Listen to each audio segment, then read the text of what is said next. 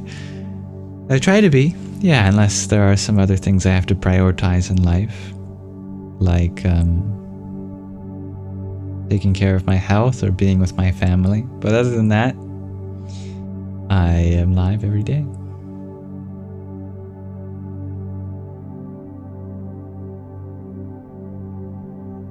Namaste, dear Shakti. Thank you for your quintet of roses. Hare Krishna. How is your health, dear Shakti?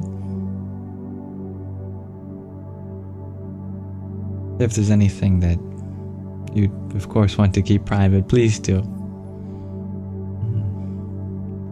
Surgery is on Monday. You're still scared, please send positive vibes. Well, I've been praying for you and your surgery for months now, so I've already been sending positive vibes your way, but I'll continue to add to it as the days get closer. Yeah, it's going to be scary no matter what, but there are things we can do to allow ourselves to be comfortable in other ways.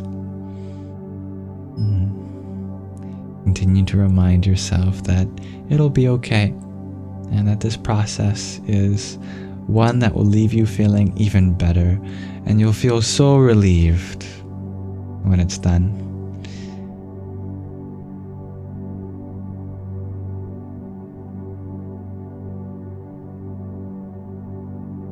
Your children definitely deserve to have a mother in their life for a long time to come.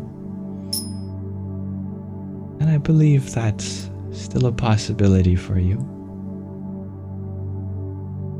Thank you, Jenny, for the rose you sent too. Om Kring Kali Kaye Namaha. You're in a glowing mood, dear Georgia. I'm happy to hear that. I appreciate you, dear Jay. Mo, you share you don't deserve it, such a great person like me. Well, I'm honored that you find greatness in me. I feel the same way about all of you. Have all of you in this space is something I feel like I don't deserve. But I still honor that you find value here, and that makes me committed to bringing out the best for all of us here.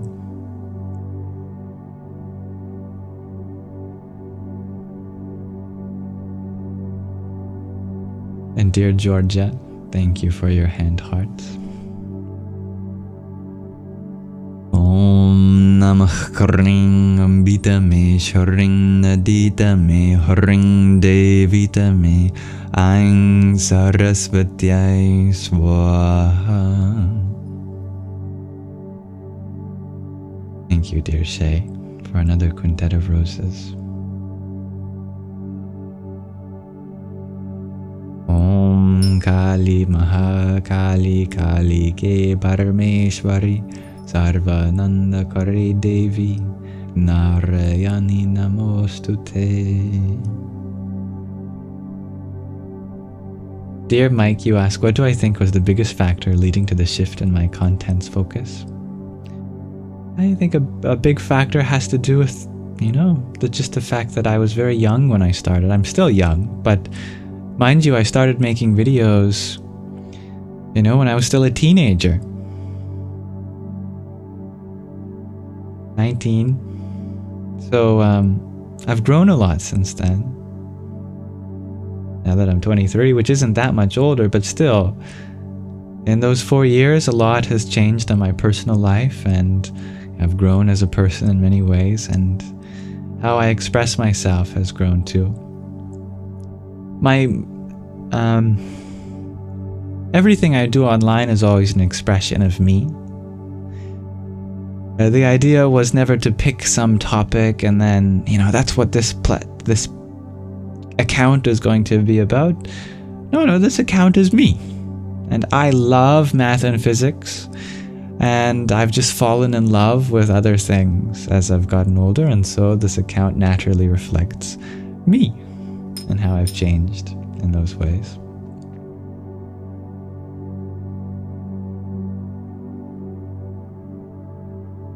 Thank you, dear. Her Royal Highness Zenny, for your 16 roses. Om Arum Arum Ashwinibhyam Namah. Thank you for your insightful question, dear Mike. Dom, you ask, am I from America? No, but close. I'm north. Think more north. Thank you, dear Zay, for your octet of roses. Om Som Suryay Namah. Very blessed to be in Canada, yes.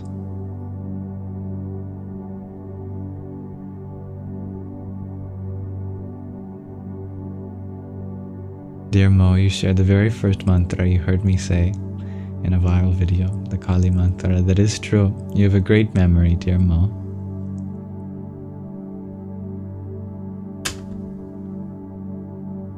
I would like to thank all of you for being here thus far in this live stream. We're ending momentarily. May this live stream be an offering to the divinity within you. Om Asato Ma Satgamaya Tamaso Ma Jyotirgamaya Mrityor Ma Mritangamaya. Om Shanti Shanti Shanti. Om, lead us from the unreal to the real, from darkness to the light, from death to deathlessness. Om, may there be peace in us, may there be peace in our environment, and may there be peace in the forces that act on us.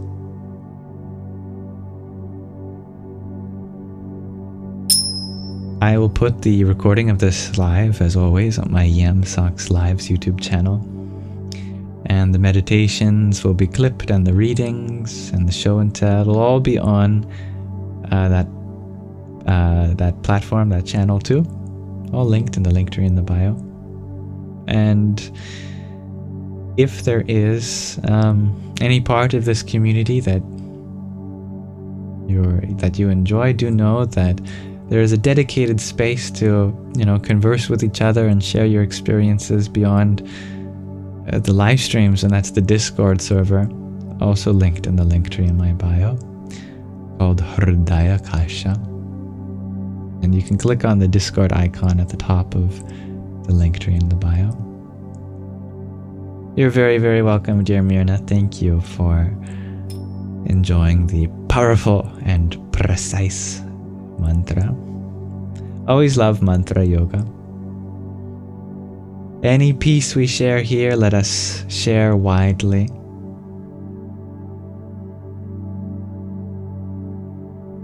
Thank you to my lovely moderators for helping keep the peace. And if there's any way in which I can make the space more inclusive for you next time, please let me know. My inboxes are always open on other platforms.